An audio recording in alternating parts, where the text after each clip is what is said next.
നമ്മൾക്ക് എല്ലാ ദിവസവും നമ്മൾക്ക് വളരെ സുപരിചിതയായ ഒരു ട്രെയിനറാണ്.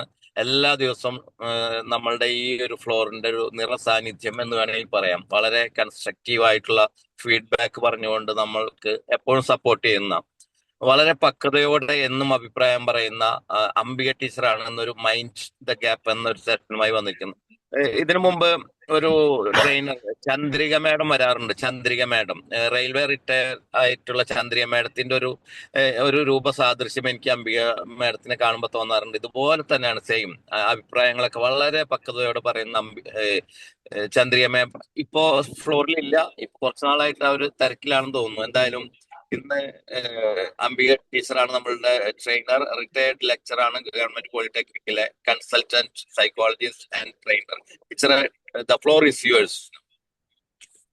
Thank you, Manoj sir, for your wonderful intro. Okay, lovely morning to all. എല്ലാവർക്കും എൻ്റെ വിനീതമായ നമസ്കാരം. അപ്പോൾ ഞാൻ ഇന്ന് ഈ ഫ്ലോറിൽ എനിക്ക് ഇങ്ങനെ ഒരു അവസരം ഒരുക്കി തന്ന സേവനയം കോഫി ക്ലബിന്റെ ചെയർമാൻ നമ്മുടെ മനോജ് സാറ്, അതുപോലെ അതിന്റെ കോർഡിനേറ്റേഴ്സ് ഒരുപാട് പേരുണ്ട്. ഞാൻ പേരൊന്നും പറയുന്നില്ല. സീസ് സാർ, മുജീബ് സാർ, രേഖ മാം, അങ്ങനെ ഒരുപാട് പേര്. എല്ലാവർക്കും എൻ്റെ നന്ദിയും സ്നേഹവും അറിയിക്കുകയാണ്. അപ്പൊ ഇങ്ങനെ ഒരു അവസരം നമുക്ക് കിട്ടിയത് വലിയൊരു ഭാഗ്യമായിട്ടാണ് ഞാൻ കരുതുന്നത്. പിന്നെ ഞാൻ എന്നെ കുറിച്ച് പറയുകയാണെങ്കിൽ ഞാൻ ആലുവയിൽ നിന്നാണ്. അപ്പൊ ഞാനൊരു റിട്ടയർഡ് പോളിടെക്നിക് ഇലക്ട്രോണിക്സ് വിഭാഗം ലെക്ചറാണ്. അതിനുശേഷമാണ് ഞാൻ പറയുന്നത് വേറെ ഒന്നുകൊണ്ടുമല്ല, ഞാൻ അതിനുശേഷം റിട്ടയർമെന്റിന് ശേഷമാണ് സൈക്കോളജി പഠിച്ചത്. അത് ഇഗ്നോയിൽ പോയിട്ട് സൈക്കോളജി പഠിക്കുകയാണ് ചെയ്തത്. അപ്പൊ MA സൈക്കോളജിയാണ്. അതിനുശേഷമാണ് ഈ ട്രെയിനർ എന്നുള്ള കോഴ്സുകളൊക്കെ ചെയ്ത് ഇതിലേക്ക് വന്നത്. അപ്പൊ ഞാനിപ്പോ ആക്ച്വലി 2, 3, 4 ഗ്രൂപ്പിൽ മെമ്പറാണ്, ഇതുപോലെയുള്ള ഗ്രൂപ്പുകളിൽ. അപ്പൊ അതിലൊന്നും കാണാത്തൊരു പ്രത്യേകതയാണ് 7am കോഫി ക്ലബിലുള്ളത്. അത് പറയാതിരിക്കാൻ വയ്യ. ഞാൻ ബൂസ്റ്റ് ചെയ്തൊന്നും പറയുന്നതല്ല, ഇതിന്റെ സത്യമായ കാര്യങ്ങളാണ്. എന്റെ ഉള്ളിൽ നിന്ന് എടുത്തു പറയുന്നതാണ്. കാരണം ഇവിടെ വരുന്നവര് എല്ലാവരും വളരെ ഇൻഫോർമേറ്റീവ് ആയിട്ടുള്ള സെഷൻസ് ഇതിൽ നിന്ന് എനിക്ക് കിട്ടിയിട്ടുണ്ട്. അപ്പൊ എന്തായാലും ഒരു അറിവും ചെറുതല്ല എന്നാണ് ഞാൻ വിശ്വസിക്കുന്നത്. എനിക്ക് പിന്നെ പറയാനുള്ളത്, ഒന്നും അറിയില്ല എന്നുള്ള അറിവാണ് എനിക്ക് ഏറ്റവും വലിയ അറിവായിട്ട് ഞാൻ കണക്കാക്കുന്നത്. അപ്പൊ ലൈഫ് ലോങ് ഒരു ലേണർ ആകണം എന്ന് തന്നെയാണ് ഞാൻ ഉദ്ദേശിക്കുന്നത്. അതുകൊണ്ടാണ് ഈ റിട്ടയർമെന്റിന് ശേഷവും ഞാൻ ഇതിലൊക്കെ പങ്കെടുക്കുന്നത്. അപ്പൊ ഈ ചെറുപ്പക്കാരായിട്ടുള്ള ഒരുപാട് ട്രെയിനേഴ്സ് ഇവിടെ ഓരോ സെഷൻസ് എടുക്കുമ്പോഴും ഞാൻ വിചാരിക്കുന്നത് ഇവരൊക്കെ എത്ര എക്സ്പേർട്ട് ആണ്, വളരെ ഇൻഫോർമേറ്റീവ് ആയിട്ടുള്ള സെഷൻസ്. അപ്പൊ ശ്രീജിത് സാറിന്റെ കുറച്ച് പേരൊക്കെ ഞാൻ ഓർക്കുന്നു. പിന്നെ ഹോസ്പിറ്റൽ അഡ്മിനിസ്ട്രേഷനെ കുറിച്ചിട്ട്, AI കുറിച്ചിട്ട്, പിന്നെ എന്താണ് ലൈഫ് എക്സ്പീരിയൻസിനെ കുറിച്ചിട്ട്, അങ്ങനെ ഒരുപാട് സെഷൻസ് എനിക്ക് പിന്നെ എക്സ്പോണൻഷ്യൽ ഫിനാൻഷ്യൽ ഗ്രോത്തിനെ കുറിച്ചിട്ടൊക്കെ കിട്ടിയിട്ടുണ്ട്. അപ്പൊ അത് ഞാൻ മറക്കുന്നില്ല. അപ്പൊ എല്ലാവരുടെയും നന്ദിയും സ്നേഹവും അറിയിക്കുന്നു. നിന്നെ കേൾക്കാൻ വന്നിട്ടുള്ള എല്ലാ പാർട്ടിസിപ്പൻസിനും എന്റെ നന്ദിയും സ്നേഹവും അറിയിച്ചുകൊണ്ട് ഞാൻ തുടങ്ങുന്നു. അപ്പൊ എന്റെ സെഷൻ എല്ലാവരും ശ്രദ്ധിച്ചിട്ടുണ്ടാവും. മൈൻഡ് ദ ഗ്യാപ്പ് എന്നുള്ളതാണ് എന്റെ ചെറിയ ടോപ്പിക്കുമായിട്ടാണ് ഞാൻ വന്നിട്ടുള്ളത്. അപ്പൊ മൈൻഡ് ദ ഗ്യാപ്പ് എന്ന് പറയുമ്പോൾ എല്ലാവരും വിചാരിക്കും എന്താണ് ഈ ഗ്യാപ്പ്? വേറൊന്നും അല്ല, ജനറേഷൻ ഗ്യാപ്പിനെ കുറിച്ചാണ് ഞാൻ സംസാരിക്കാൻ പോകുന്നത്. അപ്പൊ ആദ്യമായിട്ട് ഇപ്പൊ സ്ക്രീനിൽ എല്ലാവർക്കും ഒരു ചിത്രം കാണുന്നുണ്ടാവും അല്ലെ? എല്ലാവരും ചിത്രം കാണുന്നുണ്ട്. അത് എല്ലാവർക്കും അറിയാവുന്ന ഒരു ചിത്രം തന്നെയാണ് അല്ലെ സാറേ? എല്ലാവർക്കും അറിയില്ലേ അത്? ഓക്കെ, അപ്പോ ഞാൻ വെയിറ്റ് ചെയ്യുന്നില്ല. അത് ദ്രോണാചാര്യരുടെയും അർജുനന്റെയും ഒരു ചിത്രമാണ്. അത് നമുക്ക് എല്ലാവർക്കും അറിയാം. അത് മഹാഭാരതത്തിൽ നിന്നാണ് ഞാനത് എടുത്തിട്ടുള്ളത്. അത് നമ്മുടെ പുരാതന ഇതിഹാസമായ അല്ല, നമ്മള് അർജുനൻ എന്ന് പറയുമ്പോൾ ഒരു പവർഫുൾ ആയിട്ടുള്ള ഒരു ഹീറോ എന്ന് തന്നെ പറയാം മഹാഭാരതത്തിൽ. അത്തരത്തിലുള്ള ഒരു പവർഫുൾ ആയിട്ടുള്ള ഒരു ക്യാരക്ടർ നമ്മൾ എപ്പോഴും വളരെയധികം ആരാധനയോടെ കാണുന്ന ഒരു ക്യാരക്ടറാണ്. അപ്പൊ അത് ഉണ്ടായത് എങ്ങനെയെന്ന് വെച്ചാൽ അദ്ദേഹത്തിന് സ്കില്ലുണ്ടായിരുന്നു, കോൺഫിഡൻസ് ഉണ്ടായിരുന്നു, ഫോക്കസിങ് ഉണ്ടായിരുന്നു, ഡിസിപ്ലിൻ ഉണ്ടായിരുന്നു. അങ്ങനെ ഒരുപാട് ക്വാളിറ്റീസ് ഉള്ള ഒരാളായിരുന്നു. ഇന്നോവേറ്റീവും കൂടിയായിരുന്നു. അപ്പൊ നമുക്ക് എല്ലാവർക്കും അറിയാം, മുറകളും ആർച്ചറി എല്ലാം പഠിപ്പിച്ചത് ആരായിരുന്നു? ദ്രോണാചാര്യരായിരുന്നു. അത്തരത്തിലൊരു മെന്ററിങ് അല്ലെങ്കിൽ എക്സ്പീരിയൻസ്ഡ് ആയിട്ടുള്ള ഒരാളുടെ മെന്ററിങ് കിട്ടിയത് കൊണ്ട് മാത്രമാണ് ഇത്തരത്തിലുള്ള ഒരു പവർഫുൾ ആയിട്ടൊരു ക്യാരക്ടറിനെ നമുക്ക് കിട്ടിയത് എന്ന് ഓർമ്മപ്പെടുത്തിക്കൊണ്ടാണ് ഞാൻ എൻ്റെ സെഷൻ തുടങ്ങുന്നത്. അപ്പൊ നമുക്ക് ഇപ്പോൾ ഇവിടെ സംസാരിക്കാൻ പോകുന്നത് എന്താണ് ജനറേഷൻ ഗ്യാപ്പ് എന്നുള്ളതും, അതിൽ എങ്ങനെയാണ് ജനറേഷൻ ഗ്യാപ്പ് ഉണ്ടാകുന്നത്, എന്താണ് ഡിഫറെന്റ് ജനറേഷൻസ്, ഇതിനെ കുറിച്ച് ബ്രീഫായിട്ടൊന്ന് സംസാരിക്കാനായിട്ടാണ്. നമുക്ക് എങ്ങനെ ഒരു ബ്രിഡ്ജ് ഉണ്ടാക്കാം എന്ന് നോക്കാം. ഈ ജനറേഷനിൽ നമ്മൾ കോർഡിനേറ്റ് ചെയ്ത് അല്ലെങ്കിൽ കൊളാബറേറ്റ് ചെയ്ത് പോയില്ലെങ്കിൽ നമുക്ക് വലിയ ബുദ്ധിമുട്ടാണ്. അതെല്ലാവരും നമ്മൾ അങ്ങനെ തന്നെ പോകുന്നുണ്ട്, എങ്കിലും കുറച്ച് ഗ്യാപ്പൊക്കെ ഇടയ്ക്കെങ്കിലും ഫീൽ ചെയ്യാറുണ്ട്. അതൊന്ന് ഓർമ്മപ്പെടുത്താൻ കൂടിയാണ് എന്റെ ഇൻവിറ്റേഷൻ. Okay, thank U. അപ്പോ എല്ലാവരും ഇപ്പൊ അടുത്ത സ്ക്രീൻ കാണുന്നുണ്ടാവും. എന്താണ് ജനറേഷൻ? എന്താണ് ജനറേഷൻ എന്ന് പറയാം? ആരെങ്കിലും ഒന്ന് പറയോ? ഇന്ററാക്ഷനൊക്കെ എത്ര സമയം ഒന്നും അറിയില്ല. സൗണ്ട് കുറച്ച് കുറവുണ്ടോ? സംശയം എനിക്ക് മാത്രമാണോ അറിയില്ല കേട്ടോ. സൗണ്ട് കുറവാണോ? കുറവുണ്ടോ സംശയം? ഉണ്ടോ? ഇല്ല, ക്ലിയർ ആണല്ലോ. ഇല്ലല്ലോ, ക്ലിയർ ആണല്ലോ. ഇല്ല, മാക്സിമം സൗണ്ട് ഒക്കെ അറിയിച്ചിട്ടുണ്ട്. Maximum okay okay. Generation. Okay, thank U. ഞാൻ എന്റെ മാക്സിമത്തിലാണ്. Okay, thank U. അപ്പൊ എന്താണ് ജനറേഷൻ എന്ന് പറഞ്ഞാൽ നമുക്ക് എല്ലാവർക്കും അറിയാം. നമ്മളൊക്കെ കുട്ടികളെ വേറെ ജനറേഷൻ, ഡിഫറെന്റ് ജനറേഷൻസ് ഉണ്ട്. അപ്പൊ ജനറേഷൻ എന്ന് പറഞ്ഞാൽ അതിന്റെ ക്രൈറ്റീരിയ എന്ന് പറയുന്നത് ഒരു പർട്ടിക്കുലർ പീരീഡ്, നോർമലി അതൊരു 15-20 വർഷത്തിനിടയിൽ ജനിച്ചവരുടെ ഒരു കൂട്ടമാണ് ഈ ജനറേഷൻ എന്ന് പറയുമ്പോൾ. അപ്പോ അത് എന്ന് പറഞ്ഞാൽ അവരുടെ ഹിസ്റ്റോറിക്കൽ ബാക്ക്ഗ്രൗണ്ട്, അല്ലെങ്കിൽ സോഷ്യൽ ബാക്ക്ഗ്രൗണ്ട്, അല്ലെങ്കിൽ അവരുടെ ടെക്നോളജി, അവരുടെ കൾച്ചർ, സംസ്കാരം, ഇതെല്ലാം ഏകദേശം സിമിലർ ആയിരിക്കും. ഒരു 10, 15, 20 വർഷ കാലഘട്ടത്തിൽ നമുക്കറിയാം, നമ്മളിപ്പോൾ സ്കൂളിലൊക്കെ പഠിക്കുമ്പോൾ നമ്മുടെ കൂടെ പഠിച്ചവരുടെയൊക്കെ അവരുടെ ഹിസ്റ്റോറിക്കൽ ബാക്ക്ഗ്രൗണ്ടും അവരുടെ എക്സ്പീരിയൻസും അവരുടെ ടെക്നോളജി, കൾച്ചർ, ഇതെല്ലാം ഏകദേശം സിമിലർ ആയിരിക്കും. ഇത്തരത്തിലുള്ള ഒരു ഗ്രൂപ്പിനെയാണ് നമ്മൾ ജനറേഷൻ എന്ന് പറയുന്നത് കേട്ടോ. അപ്പം ഈ എന്താണ് ഒരു ജനറേഷൻ എന്ന് പറയുന്നത്? People born in similar time period, ഒരേ ടൈം പീരിയഡ്, ഏകദേശം ഒരു 15-20 വർഷമാണ് എടുക്കുക. അതിന് പർട്ടിക്കുലർ ആയിട്ട് ഇന്നത് എന്നൊന്നും ക്ലാസിഫൈ ചെയ്തിട്ടില്ല. അപ്പം അവരുടെ ഹിസ്റ്റോറിക്കൽ എക്സ്പീരിയൻസ്, അതുപോലെ സോഷ്യൽ എക്സ്പീരിയൻസ് എല്ലാം സിമിലർ ആയിരിക്കും. അതുപോലെ ടെക്നോളജി, കൾച്ചർ, സംസ്കാരം എല്ലാം സിമിലർ ആയിരിക്കും. അതുപോലെ അവരുടെ വർക്ക് പ്ലേസ് ആറ്റിറ്റ്യൂഡ്, നമ്മുടെ ഓരോരുത്തരും വർക്ക് പ്ലേസുകളുണ്ടല്ലോ, അവിടെ ഉണ്ടാകുന്ന നമ്മുടെ സമീപനങ്ങളൊക്കെ സിമിലർ ആയിരിക്കും. അതേപോലെ അവരുടെ കമ്മ്യൂണിക്കേഷൻ സ്റ്റൈലും ഏകദേശം ഈക്വൽ ആയിരിക്കും. ഇപ്പൊ എന്റെ ജനറേഷനിലുള്ളവർക്ക് ഇപ്പോഴത്തെ കുട്ടികളുടെ കമ്മ്യൂണിക്കേഷൻ സ്റ്റൈൽ കാണുമ്പോൾ പിടിച്ചോളണം എന്നില്ല. അപ്പൊ അതാണ് കമ്മ്യൂണിക്കേഷൻ സ്റ്റൈൽ. അപ്പൊ ഇത്തരത്തിലുള്ള ഒരു കൂട്ടം ആളുകളെയാണ് നമ്മൾ ജനറേഷൻ എന്ന് പറയുന്നത്. അപ്പൊ സാറേ അടുത്ത് മാറ്റി കൊടുത്തത്. അപ്പൊ ഇനി അടുത്തത് അങ്ങോട്ട് പോകുന്നത് എന്താണ് ഡിഫറെന്റ് ജനറേഷൻസ് എന്ന് പറയാം. ആദ്യത്തെ ജനറേഷൻ എന്ന് പറയുമ്പോൾ ഇപ്പൊ ഈ ഒരു 100 ഇയേഴ്സ്, അറൗണ്ട് ഒരു 100 ഇയേഴ്സ് നമ്മൾ എടുക്കുന്നുള്ളൂ. 80 to 100 ഇയേഴ്സ് ആണ് എടുക്കുക. അതുകൊണ്ട് ആദ്യത്തെ ജനറേഷൻ വരുന്നത് 1928 to 1945 ആണ്. ഇത് ഏകദേശം ഒരു 15, 17, 18 വർഷത്തിന്റെ ഗ്യാപ്പ് വരും. അത്തരത്തിൽ ജനിച്ച ആളുകളെ നമ്മൾ സൈലന്റ് ജനറേഷൻ എന്ന് പറയും. അപ്പൊ ആ പിക്ചർ കാണുമ്പോൾ തന്നെ നമുക്ക് മനസ്സിലാവും ഇതൊരു ബ്ലാക്ക് ആൻഡ് വൈറ്റ് യുഗം തന്നെയാണ് അല്ലെ. അപ്പൊ അക്കാലത്ത്, അത് ആഫ്റ്റർ വേൾഡ് വാർ 2 ശേഷം വരുന്ന ഒരു ജനറേഷനാണിത്. അപ്പൊ ഇവിടെ വേൾഡ് വാറിന് ശേഷം ഒരുപാട് ഒരു സർവൈവലൊക്കെ വേണമല്ലോ, അതിജീവനത്തിന്റെ കാലഘട്ടമാണ്.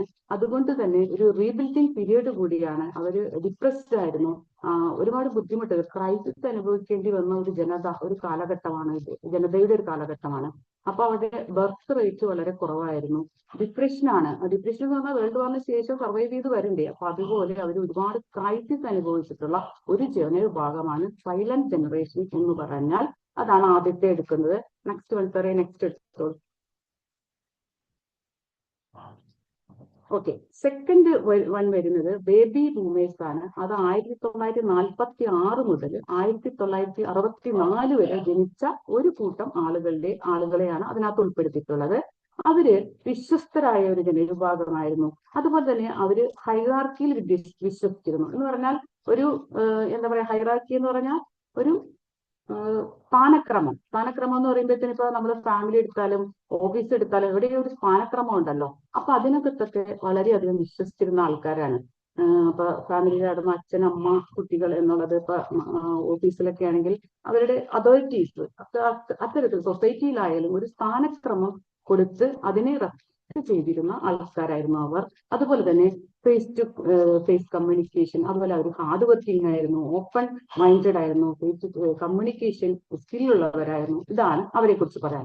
നെക്സ്റ്റ് വരുന്നത് ജനറേഷൻ എക്സ് ആണ്. ജനറേഷൻ എക്സ് എന്ന് പറയുമ്പോൾ 1965 മുതൽ 1980 വരെ കാലഘട്ടത്തിൽ ജനിച്ചവരാണ് ജനറേഷൻ എക്സ് എന്ന് പറയുമ്പോൾ. അപ്പൊ ഞാനൊക്കെ ഈ കാലഘട്ടത്തിൽ വരുന്നതാണ്. ഈ കാലഘട്ടത്തിൽ വരുന്ന എത്ര പേര് ഇതിനകത്ത് ഉണ്ടെന്ന് അറിയില്ല. എന്തായാലും ഈ ഒരു കാലഘട്ടത്തിൽ ജീവിച്ചിരുന്നവർക്കാണ് ജനറേഷൻ എക്സ് എന്ന് പറയുന്നത്. ഞാൻ അതിന്റെ ബിഗിനിങ്ങിൽ തന്നെ വരുന്ന ആളാണ്. അപ്പൊ ഇങ്ങനെയുള്ളവർക്ക് എന്ന് പറഞ്ഞാൽ കുറച്ചും കൂടി ഇൻഡിപെൻഡന്റ്, സ്വതന്ത്ര ചിന്താഗതിക്കാരാണ് അവര്. അതുപോലെ അവരുടെ റിസോഴ്സസ്, അവരുടെ എന്താ പറയാ റിസോഴ്സസ് യൂസ് ചെയ്ത് ടാലന്റഡ് ആയിട്ട് വിവൃത്തി പ്രാപിക്കാൻ അവർക്ക് കഴിഞ്ഞിരുന്നു. അതുപോലെ adapted from analogue to digital. ഇപ്പൊ എന്നെ സംബന്ധിച്ചിടത്തോളം എനിക്കത് വ്യക്തമായിട്ട് മനസ്സിലാവും. അനലോഗ് ടു ഡിജിറ്റൽ നമ്മൾ പണ്ട് കാലത്തൊക്കെ യൂസ് ചെയ്തിരുന്നത് analogue watches, analogue computers, analogue radio, analogue tape recorder ഒക്കെ ആയിരുന്നു. ഇപ്പൊ നമ്മളെല്ലാം ഡിജിറ്റലാണ്. ഇത് എക്സ്പീരിയൻസ് ചെയ്യാൻ കഴിവുള്ള ഒരു ജനതയായിരുന്നു ജനറേഷൻ എക്സ്. അവിടെ നിന്ന് തുടങ്ങിയാണ്, ഇപ്പൊ ഞങ്ങളുടെ ജനറേഷൻ തുടങ്ങിയാണ് അത് തുടങ്ങുന്നത് തന്നെ. ഓക്കെ, അടുത്തതാണ് മില്ലേനിയൽസ് എന്ന് പറയുന്നത്. മില്ലേനിയൽസ് എന്ന് പറയുമ്പോൾ 1981 തുടങ്ങി 1996 വരെ ജനിച്ചവരാണ് മില്ലേനിയൽസ് എന്ന് പറയുമ്പോൾ അവരൊരു ലക്ഷ്യബോധമുള്ളവരായിരുന്നു. അതുപോലെ അവരുടെ കാലഘട്ടത്തിലാണ് ഇന്റർനെറ്റ് വന്നത്. അതുപോലെ ടെക് സേവികളായിരുന്നു അവര്. എന്താ പറയാ, സാങ്കേതിക വിദ്യയിൽ വിദഗ്ധരായ ഒരു കൂട്ടരാണ് ഈ മില്ലേനിയൽസ് എന്ന് പറയുന്നത്. അവര് അതുപോലെ തന്നെ ഫീഡ്ബാക്ക് കളക്ട് ചെയ്ത് മോഡിഫിക്കേഷൻ വരുത്തി മുന്നേറിയ ഒരു ജനവിഭാഗമാണ് ഈ മില്ലേനിയൽസ് എന്ന് പറയുന്നത്. അതൊക്കെ ഇപ്പൊ നമ്മളുടെ പലരും ഉള്ളവരാണ്. ഓക്കെ, നെക്സ്റ്റ് എടുത്തോളൂ സർ. നെക്സ്റ്റ് ആണ് ജനറേഷൻ സെഡ്, അതായത് ജെൻസി എന്നാണ് നമ്മൾ ഇവരെ ഓമന പേരിട്ട് വിളിക്കുക. അതെല്ലാവർക്കും പരിചിതമായ ഒരു ജനവിഭാഗമാണ്. ഒരുപാട് പേര് ജെൻസീസ് നമ്മുടെ ഗ്രൂപ്പിലുണ്ട് എന്ന് ഞാൻ വിശ്വസിക്കുന്നു. ചെറുപ്പക്കാരുടെ ഒരു ഗ്രൂപ്പാണ്. അപ്പോൾ 1997 തുടങ്ങി 2012 വരെ ജനിച്ചവരാണ് ഈ ജനറേഷൻ സെഡ് അല്ലെങ്കിൽ ജെൻസീസ് എന്ന് പറയുന്നത്. അവര് ട്രൂലി ഡിജിറ്റൽ നാറ്റീവ്സ് ആണ്. അവർ യൂസ് ചെയ്യുന്ന എല്ലാ ഇലക്ട്രോണിക്സ് കമ്പോണൻസ് എടുത്താലും എല്ലാം ഡിജിറ്റൽ ആണ്. അതുപോലെ ഫാസ്റ്റ് ലേണേഴ്സ്, മൾട്ടി ടാസ്കേഴ്സ് ആണ്. അവർക്ക് ലേൺ ചെയ്യാനും മൾട്ടി ടാസ്കിങ്ങും എല്ലാം പ്രാഗൽഭ്യം നേടിയ ഒരു വിഭാഗമാണ് അവര്. അതുപോലെ ഡൈവേഴ്സിറ്റിയെ പ്രിഫർ ചെയ്യുന്നവരാണ്. അതുപോലെ ഫ്ലെക്സിബിൾ അല്ലെങ്കിൽ റിമോട്ട് വർക്ക്, വീട് വർക്ക് അറ്റ് ഹോം അല്ലെങ്കിൽ ഇന്റർനെറ്റ് യൂസ് ചെയ്ത് റിമോട്ട് വർക്ക് ചെയ്തതിൽ പ്രാഗൽഭ്യം നേടിയവരാണ് ജെൻസീസ്. ഓക്കെ, നെക്സ്റ്റ് ജനറേഷൻ വരുന്ന ജനറേഷൻ ആൽഫ. അത് നമ്മുടെ കുഞ്ഞുങ്ങളാണ്. 2013 തുടങ്ങിയിട്ട് 2025 വരെയുള്ള ഇപ്പോഴത്തെ നമ്മുടെ കുട്ടികള് ഈ ഒരു വിഭാഗത്തിൽ വരും. അവരെ കുറിച്ച് പറയണ്ടല്ലോ, അവരെ born fully into the digital and AI ഇറയിൽ ജനിച്ചവരാണ്. ഹൈലി വിഷ്വൽ ലേണേഴ്സ് ആണ്. എല്ലാം കണ്ടുപിടിക്കാൻ അവർക്ക് അവസരങ്ങളുണ്ട് എന്നുള്ളതാണ്. അതുപോലെ കംഫർട്ടബിൾ വിത്ത് ഓട്ടോമേഷൻ. അവരുടെ എല്ലാ സാധനങ്ങളും, ഇപ്പം അവർ കാണുന്ന എല്ലാ സാധനങ്ങളും ഓട്ടോമേറ്റഡ് ആണ്, മാനുവൽ അല്ല. സ്മാർട്ട് ഡിവൈസസ് യൂസ് ചെയ്ത് അതിൽ പ്രാഗൽഭ്യം നേടിയവരാണ് നമ്മുടെ കുട്ടികൾ. അപ്പൊ like to expect instant information. അവർക്ക് എല്ലാ ഇൻഫർമേഷൻസും അവരുടെ കയ്യിൽ തന്നെയുണ്ട്. നമ്മളൊന്നും അവർക്ക് പറഞ്ഞു കൊടുക്കണമെന്നൊന്നും ഇല്ല. അതുപോലെ education shaped by technology and personalization education വരെ അവർക്ക് കിട്ടുന്നുണ്ട്. കാരണം ഓരോരുത്തരുടെ ടേസ്റ്റ് അനുസരിച്ച് എന്താണോ അത് പ്രൊവൈഡ് ചെയ്യാൻ AI ഇറാഖിൽ അല്ലെങ്കിൽ ഈ ഡിജിറ്റൽ കാലഘട്ടത്തിൽ ജനിച്ച ഈ കുട്ടികൾക്ക് കഴിയുന്നുണ്ട്. അപ്പൊ അവരുടെ എഡ്യൂക്കേഷനും അവരുടെ ഇൻഫർമേഷൻസും അവരുടെ സ്കില്ലും ഞാനൊക്കെ വിചാരിക്കുന്നതിലും ഒരുപാട് മുകളിലാണ് എന്നാണ് എനിക്ക് ഫീൽ ചെയ്തിട്ടുള്ളത്. നെക്സ്റ്റ് വരുന്നത് 2025 ശേഷം ജനിച്ചവരാണ്. അതിപ്പോ നടന്നുകൊണ്ടിരിക്കുന്നത്, ജനിച്ചുകൊണ്ടിരിക്കുന്ന കുട്ടികളാണ്. അത് ജനറേഷൻ ബീറ്റ. അവര് AI യുഗത്തിലേക്ക് തുറന്ന് വീണവരാണ് എന്ന് വേണം പറയാൻ. അതുപോലെ ഡിജിറ്റൽ കണക്ടിവിറ്റി അല്ലെങ്കിൽ ഗ്ലോബൽ യുഗമാണ് അവരുടെ. എല്ലാം ഗ്ലോബലൈസേഷൻ ആണ്. ഇന്റർനെറ്റും AI ഒക്കെ യൂസ് ചെയ്യാൻ ഭാഗ്യം ലഭിച്ച നമ്മുടെ കുഞ്ഞുമക്കള് ഇനി അതിനെക്കുറിച്ച് ഇനി പറയാൻ വരുന്നതേ ഉള്ളൂ. 2025 ശേഷം വരുന്ന ജനറേഷനാണ് ഈ ജനറേഷൻ. Okay, thank U. അപ്പൊ ഇതൊക്കെയാണ് ഡിഫറെന്റ് ജനറേഷൻ എന്ന് പറഞ്ഞത്. ഇപ്പൊ നിങ്ങള് ജനറേഷൻ ടൈം ലൈൻ എന്നൊരു ഇത് കാണുന്നുണ്ട്, ക്ലാസ് കാണുന്നുണ്ട്. അപ്പൊ നമുക്ക് നോക്കാം. ഇതിനകത്ത് ഒരുപാട് ഇപ്പൊ പറഞ്ഞ ജനറേഷൻസ് ഒക്കെ ഞാൻ ഇതിനകത്ത് ഇൻഡിക്കേറ്റ് ചെയ്തിട്ടുണ്ട്. അപ്പൊ എനിക്ക് തോന്നുന്നത് ഞാൻ ജനറേഷൻ എക്സിൽ വരുന്നതാണ്. മില്ലേനിയൽസ് ഇതിനകത്ത് ഒരുപാട് പേരുണ്ടോ, അതുപോലെ ജെൻസികളും ഉണ്ടാകണം അല്ലെ. ജെൻസി, മില്ലേനിയൽസ്, ജനറേഷൻ എക്സ് ഇത്രയും കാണാനേ വഴിയുള്ളൂ തോന്നുന്നു. അപ്പം ഞാൻ ഈ മില്ലേനിയൽസ് ജനിച്ച ഒന്നോ രണ്ടോ പേര് ഒന്ന് പറയാമോ? ആരെ മില്ലേനിയൽസ്? ഒന്നോ രണ്ടാളുകള്. ഓക്കെ,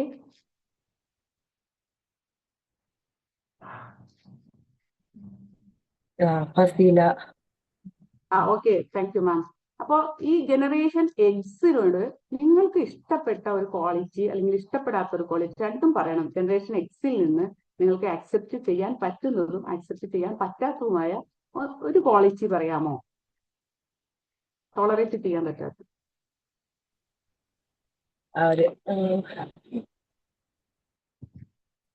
എന്താ മനസ്സിലായില്ല?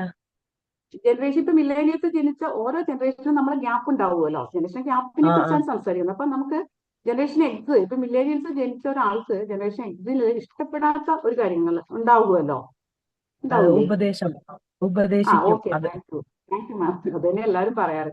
അപ്പൊ അതായത് ഇഷ്ടപ്പെടുന്നതൊന്ന് പറഞ്ഞേ. മില്ലേനിയ അത് എങ്ങനെയാന്ന് വെച്ചാല് അന്ന് നമ്മൾ സ്വയം അതെ. പ്രാപ്തരായിരുന്നു. ഇന്ന് എന്താ വെച്ചാല് ആ അതിലേക്ക് എത്തിപ്പെടാൻ കുറച്ച് മടിയുണ്ട്.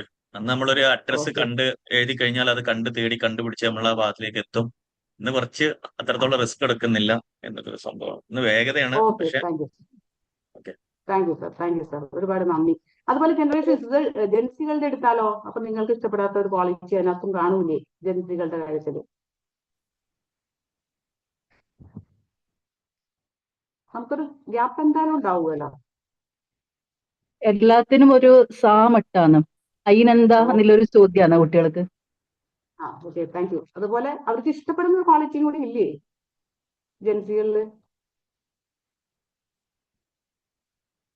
എന്നെ സംബന്ധിച്ച് എനിക്ക് ജെൻസികളെ ഭയങ്കര ഇഷ്ടമാണ്. ജെൻസികൾ കുറച്ചും കൂടെ നല്ലതാണെന്നാണോ, അല്ലെങ്കിൽ കുറച്ചും കൂടെ ലൈഫ് ലൈവാണ്. കാണുന്നവരാണെന്ന്. Thank you ma'am. ഇന്റലിജന്റ് ആണ്, ഓക്കെ, നമ്മളെക്കാൾ ഇന്റലിജന്റ് ആണ്, ഗ്രാസ്പിംഗ് പവർ കൂടുതലാണ്.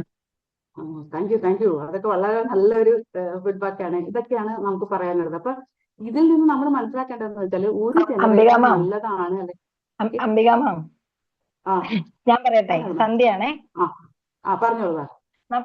നമ്മൾ സന്ധ്യ. പണ്ട് കാലത്ത് ക്ലാസ് കട്ട് ചെയ്ത് എവിടെയെങ്കിലും പോവുകയാണെങ്കിൽ, ഈവൻ ഒരു ഫ്രണ്ടിനെ മീറ്റ് ചെയ്യാൻ പോലും നമ്മൾ പോവുകയാണെങ്കിൽ, അല്ലെങ്കിൽ ഒരു ഐസ്ക്രീം കഴിക്കാൻ പോവുകയാണെങ്കിൽ, നമ്മൾ നമ്മുടെ വീട്ടിൽ കള്ളം പറഞ്ഞിട്ടല്ലേ പോകുന്നേ.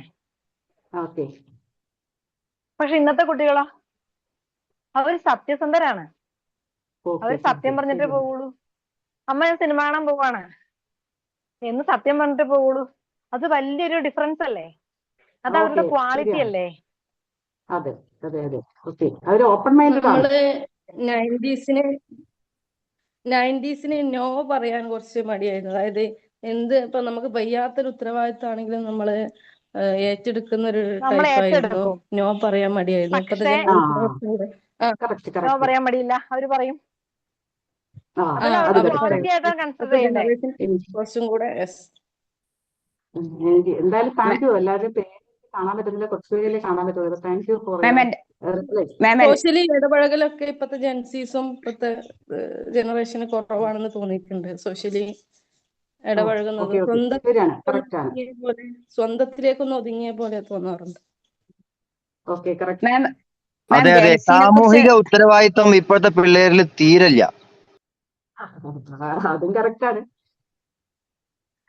മാം, എനിക്ക് പറയാനുള്ളത് വെച്ചാല് നമ്മള് നേരത്തെയുള്ള ജനറേഷൻ കുറെ ഉപദേശങ്ങളും ഇപ്പൊ നേരത്തെ പറഞ്ഞ നോ പറയാൻ മടിയുള്ളത് കൊണ്ട് കഷ്ടപ്പെട്ട് ഇഷ്ടപ്പെട്ട് ജീവിച്ച കുറെ ആൾക്കാരുണ്ട് നമ്മുടെ ജനറേഷനിൽ. പക്ഷെ ഇന്നത്തെ കുട്ടികള് സെൽഫ് ലവില് ഇമ്പോർട്ടൻസ് കണ്ടവരെ. കാരണം നമ്മുടെ വിഷമങ്ങളും അവരെ ഫാമിലിയിലുള്ള പ്രശ്നങ്ങളും കണ്ടു വളർന്നതുകൊണ്ട് അവരെ കുറിച്ചൊരു ധാരണയുണ്ട്, എങ്ങനെ ലൈഫ് മുന്നോട്ട് കൊണ്ടുപോകണം എന്ന ധാരണയുള്ള കുട്ടികളാണ് ജെൻസി കുട്ടികൾ. അവർ നമുക്ക് കംപ്ലീറ്റ്ലി അവരെ നമ്മൾ കുറ്റം പറയാൻ പറ്റില്ല. കാരണം അവര് എന്തെങ്കിലും അവർ അങ്ങനെ ആയിട്ടുണ്ടെങ്കിൽ അതിന്റെ തൊട്ട് പിന്നിലെ ജനറേഷൻ അതിന് ഉത്തരവാദികളാണ്.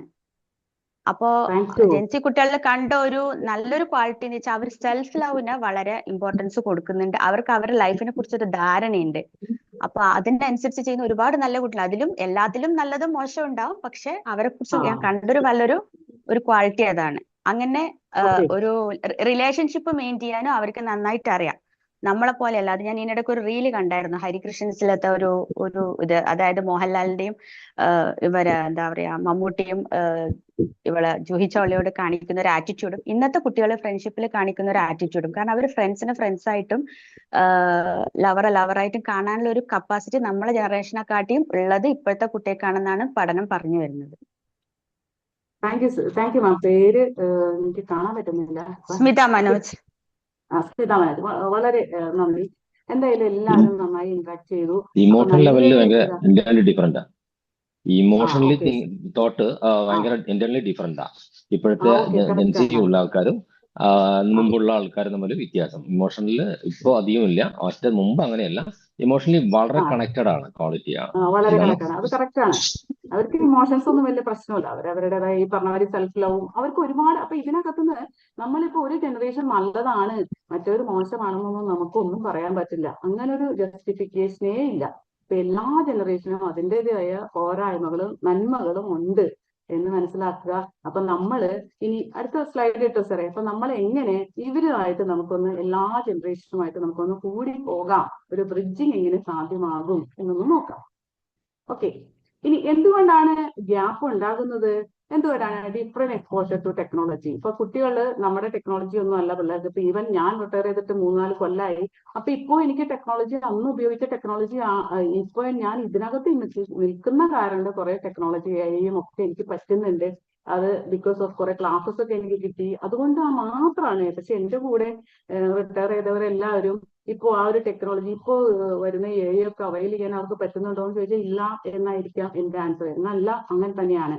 ഇപ്പൊ എന്റെ ഏജിലുള്ളവർക്കൊന്നും അത് അവൈൽ ചെയ്യുന്നില്ല. കാരണം അവരുടെ ടെക്നോളജി ഇപ്പോഴത്തെ ഈറയുടെ അല്ലെങ്കിൽ ഇപ്പോഴത്തെ കുട്ടികൾക്കുള്ള ടെക്നോളജിയും നമ്മുടെ ടെക്നോളജിയൊക്കെ എൻറ്റയർലി ഡിഫറെന്റ് ആണ്. അതുപോലെ വേരിയഡ് കമ്മ്യൂണിക്കേഷൻ സ്റ്റൈല്, നമുക്കറിയാലോ ഇപ്പോഴത്തെ കുട്ടികളുടെ കമ്മ്യൂണിക്കേഷൻ സ്റ്റൈലൊക്കെ വളരെ വ്യത്യസ്തമാണ്. നമുക്ക് പലതും മനസ്സിലാവില്ല. ബെഞ്ചി, ബെസ്റ്റി, അങ്ങനെ ഒരുപാട് വേർഡ്സ് ഉണ്ട്. കോഡിങ്സും എല്ലാം യൂസ് ചെയ്തിട്ടാണ് ഓരോ ജനറേഷൻ വരുമ്പോഴും കമ്മ്യൂണിക്കേഷനിൽ വ്യത്യാസം വരുന്നുണ്ട്. അപ്പൊ കരിയർ എക്സ്പെക്ടേഷൻ വരുന്ന നെക്സ്റ്റ് പോയിന്റ്. കരിയർ എക്സ്പെക്ടേഷൻ എന്ന് പറയുമ്പോൾ ഇപ്പൊ എന്റെയൊക്കെ കാലഘട്ടത്തിൽ ഒരു ഗവൺമെന്റ് ജോബ് കിട്ടുക എന്നുള്ളതായിരുന്നു ഏറ്റവും വലിയ എക്സ്പെക്ടേഷൻ. പക്ഷെ നമ്മുടെ കുട്ടികൾക്ക് അതല്ലല്ലോ, അല്ലെ? ഒരുപാട് വേറെ എക്സ്പെക്ടേഷൻ ആണ്. അപ്പൊ സമയത്തിന്റെ പരിമിതി ഉണ്ടോ എന്നറിയില്ല, അതുകൊണ്ട് ഞാൻ ഇത്തിരി സ്പീഡ് എടുക്കുന്നുണ്ട്. അപ്പൊ ഈ കരിയർ എക്സ്പെക്ടേഷൻ ഇപ്പൊ നമ്മുടെ കുട്ടികൾക്ക് എല്ലാവർക്കും പുറത്തു പോകണം, UK പോകണം, എന്താ പറയാ, ഓസ്ട്രേലിയ പോകണം, അങ്ങനെ പുറത്തു പോയിട്ട് അങ്ങനെയുള്ള ഒരു കരിയർ എക്സ്പെക്ടേഷൻ ആണ് അവര് കാണുന്നത്. അപ്പൊ നമ്മളിൽ നിന്നൊക്കെ ഓരോ ജനറേഷൻ വരുന്നത് ഈ കരിയർ എക്സ്പെക്ടേഷൻ വ്യത്യാസമുണ്ട്. അതുപോലെ തന്നെ അതോറിറ്റി അല്ലെങ്കിൽ മേലധികാരികളുടെ മേലുള്ള അവരുടെ വ്യൂസും വ്യത്യസ്തമാണ്, അല്ലെ? നമ്മൾ കണ്ട മാതിരിയല്ല നമ്മുടെ കുട്ടികൾ. അപ്പൊ നമുക്ക് അവരെ ഉപദേശിക്കാമോ, അങ്ങനെയൊക്കെ നോക്കാം നമുക്ക്, കേട്ടോ.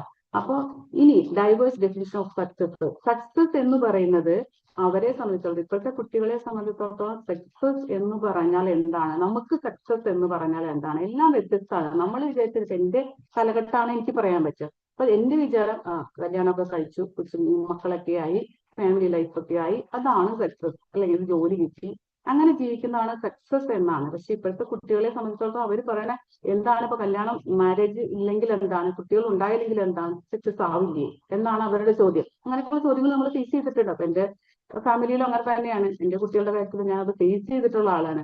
അതുകൊണ്ട് സക്സസ് എന്ന് പറഞ്ഞാൽ ഓരോ കാലഘട്ടത്തിലും വ്യത്യാസമാണ്, അവരുടെ കാഴ്ചപ്പാടും വ്യത്യാസമാണ്. അപ്പൊ എക്സ്പീരിയൻസ് ഗ്യാപ്പ് മൂലം ഉണ്ടാകുന്ന മിസ്അണ്ടർസ്റ്റാൻഡിങ്ങും വരുന്നു. ഇതാണ് ജനറേഷൻ ഗ്യാപ്പ് എങ്ങനെ ഫോം ചെയ്യുന്നു എന്ന് കാണിക്കുന്നത്. മീൻസ് ഇത് ഞാനൊരു കഥ പറയാൻ വേണ്ടിയിട്ടാണ്. ഇതൊന്ന് കാണിച്ചോ. അപ്പൊ ഇത് ഒരു കഥ പറയാൻ വേണ്ടിയിട്ട് ഞാനൊരു 2 പിക്ചർ എടുത്തിട്ടിരിക്കുന്നു എന്ന് മാത്രം. ഇത് ഡിഫറെന്റ് കാലഘട്ടത്തിൽ ഒരു അച്ഛനും മകനുമാണ്. അപ്പൊ ഇത് ആദ്യം കാണിച്ചിരിക്കുന്നത് മകന് 3 വയസ്സ്, അച്ഛന് 30 വയസ്സ്. രണ്ടാമത് കാണിച്ചിരിക്കുന്നത് മകന് ഒരു 30 വയസ്സുണ്ട്, അച്ഛന് ഒരു 80 വയസ്സ് കൂട്ട്. അപ്പോ ഈ കാലഘട്ടത്തിൽ ഉണ്ടാകുന്ന ഒരു ഗ്യാപ്പാണ് ഞാൻ കാണിക്കുന്നത്. അപ്പൊ രാവിലെ ഈ അച്ഛനും മകനും എന്നും നടക്കാൻ പോകുന്ന ഒരു സ്വഭാവമുള്ളവരാണ്. അപ്പൊ ഇവര് നടക്കാൻ പോകുന്നതിനിടയ്ക്ക് ആദ്യത്തെ കുട്ടിയായിരിക്കുമ്പോൾ മകൻ അച്ഛനോട് ചോദിക്കുന്നത് എന്താണത്, ആ ഒരു ബേർഡിനെ കാണിക്കുന്നത് എന്താണ് എന്ന് ചോദിക്കുമ്പോ അച്ഛൻ പറയും മോനെ അത് കാക്കയാണ് എന്ന് പറഞ്ഞു കൊടുക്കുന്നു.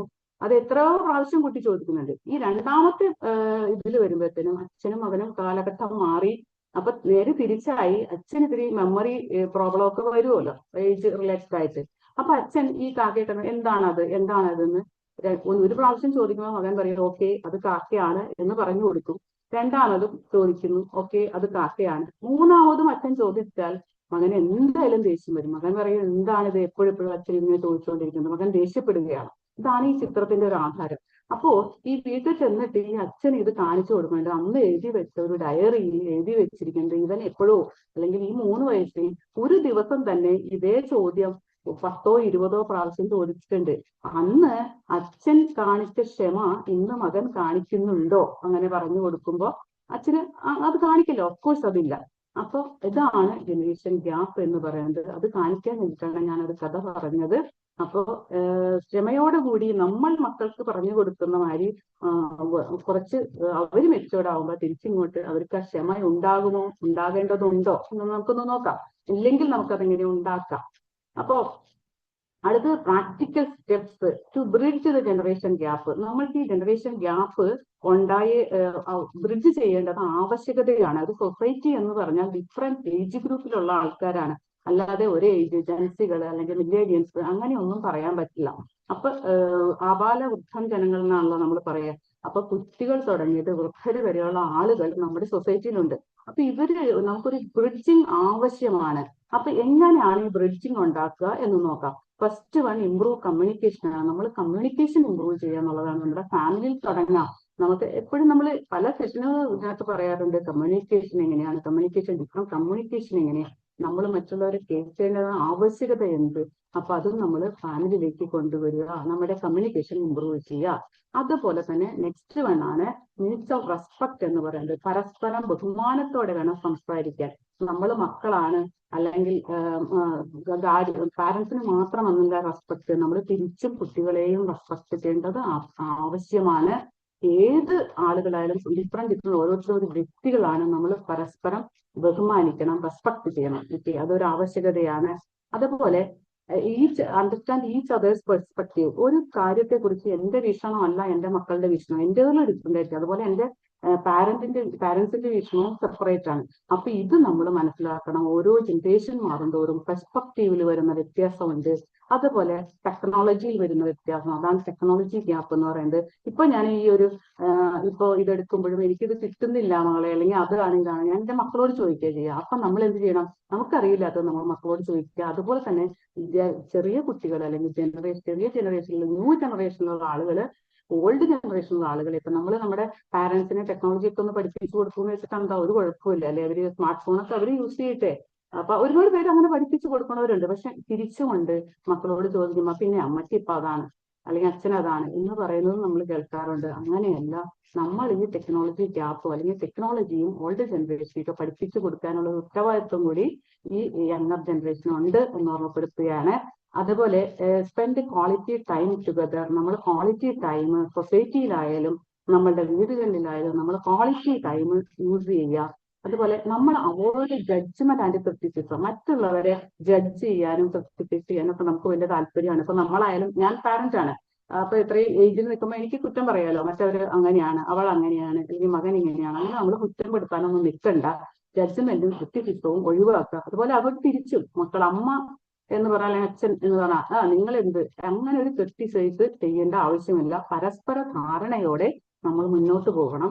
അതുപോലെ എന്താണ് കോമൺ ഇൻട്രസ്റ്റ്? ഇപ്പൊ നമ്മളിപ്പോ ടിവിയുടെ ഫ്രണ്ടിൽ ഇരിക്കുകയാണ്. അപ്പൊ എല്ലാവർക്കും ഒരു ഫിലിം ആണെങ്കിൽ എല്ലാവരും ഫിലിം കാണാൻ ശ്രമിക്കുക. അല്ലാതെ എനിക്കത് വേണം, അവർക്ക് ഇത് വേണം. അപ്പൊ അച്ഛന് സീരിയലാണ്, അപ്പൊ നമ്മൾ ഒന്ന് ടോളറേറ്റ് ചെയ്ത് കൊടുക്കുക. കുട്ടികൾക്ക് ഇഷ്ടമുള്ളത് ആയിക്കോട്ടെ, കുറച്ച് സമയമല്ലേ ഉള്ളൂ, നമ്മൾ കോമൺ ആയിട്ടുള്ള ആ സമയം നമ്മൾക്ക് ഇഷ്ടമുള്ളത് ഒരു എംപത്തറ്റിക് ആയിട്ട് നമ്മൾ കാണുക.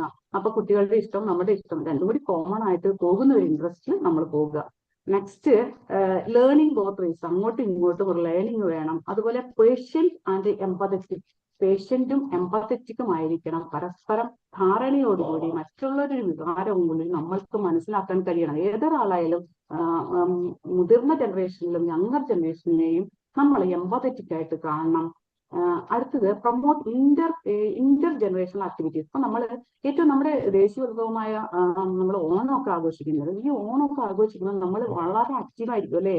എല്ലാം നമ്മൾ എടുത്താൽ അറിയാം, നമ്മുടെ ആബാലവൃദ്ധ ജനങ്ങളും ആക്റ്റീവായിരിക്കും. അതിന്റെ കാരണം എന്ന് പറഞ്ഞാൽ ഇന്റർ ജനറേഷണൽ ആക്ടിവിറ്റീസ് അവിടെ ഉണ്ട് എന്നുള്ളത്. അപ്പൊ ഒരു വടംവലി ആയാലും ഒരു ഫുട്ബോൾ ആയാലും ഇതൊക്കെ നോക്കുമ്പോൾ നമ്മൾ ഇന്റർ ജനറേഷൻ ആക്ടിവിറ്റീസാണ്. പക്ഷെ വേറെ കുറെ ആക്ടിവിറ്റീസ് ഉണ്ട്, ജൻസികളുടെ അല്ലെങ്കിൽ ചെറിയ കുട്ടികളുടെ ആക്ടിവിറ്റീസ്. അതിനകത്ത് ഒരിക്കലും മറ്റവർ വരുന്നില്ല.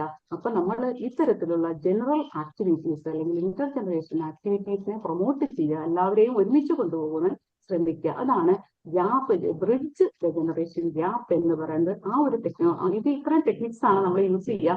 നമ്മളത് ഇനി യൂസ് ചെയ്യാൻ ശ്രമിക്കുക. നമ്മൾ യൂസ് ചെയ്യുന്നില്ലെങ്കിൽ ഇനി യൂസ് ചെയ്യാൻ ശ്രമിക്കുക. അപ്പോൾ ഇതൊരു ചെറിയ പിക്ചറാണ് ഒരു വർക്ക് പ്ലേസിൽ. ഇപ്പൊ ഞങ്ങളൊക്കെ വർക്ക് പ്ലേസിൽ ഇപ്പൊ വർക്ക് ചെയ്യുന്നവരുണ്ടാവും. ഞാൻ റിട്ടയർഡ് ആണ്. അപ്പൊ റിട്ടയർഡ് ആയി കഴിഞ്ഞപ്പോൾ എനിക്ക് ലാസ്റ്റ് ഒരു ഇയറിലൊക്കെ വരുമ്പോൾ നമ്മൾ കുറച്ച് എക്സ്പീരിയൻസ്ഡ് ആണ്. അപ്പൊ ചെറിയ ചെറിയ കുട്ടികൾ നമ്മൾക്ക് അപ്പോയിന്റ്മെന്റ് വാങ്ങി വരുമ്പോൾ അവരെന്തായാലും ഒരു ജനറേഷൻ ഗ്യാപ്പ് തന്നെയുണ്ട്. അപ്പൊ നമുക്കതെങ്ങനെ ബ്രിഡ്ജ് ചെയ്യാം എന്നുള്ളതാണ്. അപ്പൊ ഫസ്റ്റ് വൺ എമ്പതറ്റിക് ആയിട്ട് കാണാം. അതെല്ലാവർക്കും നമുക്കറിയാം. മറ്റുള്ളവരെ നമ്മൾ കേൾക്കാൻ ശ്രമിക്കുക, അവരുടെ എക്സ്പീരിയൻസ്. ഇപ്പോൾ വലിയ ഓൾഡർ ജനറേഷൻ ആണെങ്കിൽ അവരുടെ എക്സ്പീരിയൻസ് യങ്ങർ ചെറുപ്പക്കാര് അവൈൽ ചെയ്യാൻ ശ്രമിക്കുക. അതുപോലെ പേഷ്യന്റ് ആയിരിക്കുക, സപ്പോർട്ടീവ് ആയിരിക്കുക. അതുപോലെ സെക്കൻഡ് വൺ വരുന്നത് അവോയ്ഡ് ലേബൽസ് ആണ്. ചിലരൊക്കെ ലേബലിംഗ് ഉണ്ടല്ലോ, സ്റ്റീരിയോ ടൈപ്പ് ആണ്. ഇവരുണ്ട് ചിലപ്പോൾ കുട്ടികൾ ചിലപ്പോൾ മുടിയൊക്കെ കെട്ടിവെച്ചപ്പോൾ ഞാനൊക്കെ കോളേജിൽ പഠിക്കുമ്പോൾ കുട്ടികളൊക്കെ അങ്ങനെ കോളേജിൽ പഠിപ്പിക്കുമ്പോൾ കുട്ടികളൊക്കെ അങ്ങനെയാണ്. ചിലപ്പോൾ മുടിയൊക്കെ കെട്ടിവെച്ച് വരുന്നുണ്ടാവും. പക്ഷെ അവരൊന്നും മോശം കുട്ടികളൊന്നുമല്ല, അല്ലെങ്കിൽ അവർ കഞ്ചാവാണ്, അവർ മോശമാണ്, അങ്ങനെ ഒരു സ്റ്റീരിയോ ടൈപ്പ് ആയിട്ടുള്ള ഒരു ലേബൽസ് നമ്മൾ കൊടുക്കരുത്. കുട്ടികളൊന്നും അങ്ങനെയൊന്നും അല്ല. ശരിക്കും ഒരുപാട് നേരത്തെ ഒരു മാം പറഞ്ഞാൽ ഒരുപാട് ക്വാളിറ്റീസ് ഉള്ള മക്കളുണ്ട് നമ്മുടെ ഇടയിൽ. അപ്പൊ നമ്മളിപ്പോ കൊറോണ വന്നപ്പോഴായിരിക്കും ആയാലും വെള്ളപ്പൊക്കം വന്നപ്പോഴായാലും നമ്മൾ അവരുടെ ഇതൊക്കെ കണ്ടതല്ലേ. അപ്പൊ നമ്മൾ അങ്ങനെ സ്റ്റീരിയോ ടൈപ്പ് അല്ലെങ്കിൽ ജനറലൈസ് ചെയ്ത ലേബൽ ഒരിക്കലും ഇടരുത്. നമ്മുടെ മക്കൾ നല്ലതാണ്. അതുപോലെ ഇങ്ങോട്ടും എന്താ പറയാ, തന്ത വൈബ്, തള്ള വൈബ് എന്നൊക്കെയാണ് നമ്മുടെ കുഞ്ഞുങ്ങള് നമ്മളെ വിളിക്കുക. അപ്പൊ അതൊക്കെ അവോയ്ഡ് ചെയ്യേണ്ടതാണ്. കാരണം അങ്ങനെയല്ല, അവർക്ക് എക്സ്പീരിയൻസ് ഉണ്ട്. അപ്പൊ ബോത്ത് രണ്ട് സൈഡിലും നമ്മൾ ബ്രിഡ്ജിങ് വെച്ചാൽ മാത്രമാണ് നമുക്കൊരു സക്സസ് ആയിട്ട് ഒരു വർക്കിംഗ് എൻവയോൺമെന്റ് അല്ലെങ്കിൽ ഒരു സ്ഥാപനം കൊണ്ടുപോകാൻ പറ്റുള്ളൂ. അതുപോലെ open dialogue, encourage open dialogue. അപ്പൊ 3 കാര്യമാണ്: practise empathy, avoid labelling and encourage open dialogue. Open dialogue എന്ന് പറയാം open communication, active listening, feedback and respect, team collaboration. അപ്പൊ ടീം കൊളാബറേറ്റ് ചെയ്ത് തന്നെ കൊണ്ടുപോകണം. അല്ലെങ്കിൽ ഇപ്പൊ ഞാനിപ്പോ പറയാം, ഞാൻ കുറച്ച് എക്സ്പീരിയൻസ്ഡ് ആയാലും ഞാനിതിന് അവരോട് മിണ്ടണം എന്നുള്ള ഒരു ആറ്റിറ്റ്യൂഡും, അതുപോലെ ഈ തന്തവൈബ് തള്ളവൈബ് എന്നുള്ള ആറ്റിറ്റ്യൂഡ് ജെൻസികളോ അല്ലെങ്കിൽ ചെറിയ കുട്ടികളോ കാണിക്കരുത്. അങ്ങനെ കാണിക്കാതെ ഒരു കൊളാബറേറ്റ് ചെയ്ത് ഒരു വർക്ക് പ്ലേസ് കൊണ്ടുപോയാലാണ് അവിടെ ഒരു പുരോഗതി ഉണ്ടാവുള്ളൂ. അത് എവിടെയായാലും, നമ്മുടെ ഫാമിലി ആയാലും സൊസൈറ്റി ആയാലും വർക്ക് പ്ലേസ് ആയാലും അത്തരത്തിലുള്ളൊരു കൊളാബറേഷൻ ആവശ്യമാണ് എന്നാണ് ഈ ചിത്രം കാണിക്കുന്നത്. ഓക്കെ സാർ, നെക്സ്റ്റ് എടുത്തോളൂ. ഓക്കെ, ജനറേഷൻസ് ആർ ടു, അതായത് നമ്മുടെ മാനവിക അല്ലെങ്കിൽ ഹ്യൂമൻ ഡെവലപ്മെന്റ് ജനറേഷൻ എപ്പോഴും വന്നുകൊണ്ടേയിരിക്കും. ഇത് മാറും, അടുത്ത ജനറേഷൻ അവരിങ്ങനെ വന്നുകൊണ്ടേയിരിക്കും. അത് 2 sides ഓഫ് ദി റിവർ എന്ന് എടുത്താൽ അവിടെ നമുക്കൊരു ബ്രിഡ്ജിങ് ആവശ്യമാണ് എന്നാണ് ഇത് കാണിക്കുന്നത്. ഓക്കെ, നെക്സ്റ്റ് എടുത്തോളൂ സാറേ. ഇത് ഗുരുവിന്റെ ഒരു കോട്ടാണ്, ചുമ്മാ എടുത്തിട്ട് നോക്കണം. Generation gap is not painful if there is no communication gap. Communication gap എന്നൊന്ന് ഇല്ലാതായാൽ ജനറേഷൻ ഗ്യാപ്പ് ഒരു പ്രോബ്ലമേ അല്ല എന്നാണ് ഇത് കാണിക്കുന്നത്, ഈ കോട്ട് കാണിക്കുന്നത്. അപ്പൊ നമുക്ക് എല്ലാവർക്കും അതിൽ ശ്രമിക്കാം. നമുക്കും കുട്ടികളോടും നമ്മുടെ പാരന്റ്സിനോടും നമ്മൾ എങ്ങനെ പെരുമാറണം എന്ന് നമുക്ക് എന്തെങ്കിലും ഒരു അവയർനെസ് കിട്ടി എന്ന് വിചാരിക്കുന്നു. അപ്പോൾ ഇതിന്റെ ഒബ്ജക്റ്റീവ്സ് എന്ന് പറഞ്ഞാൽ ഞാൻ ഒന്നുകൂടി പറയണം. Understand the meaning of generation gap. Generation gap എന്താണ് എന്നാണ് ഞാൻ പറഞ്ഞു വന്നത്.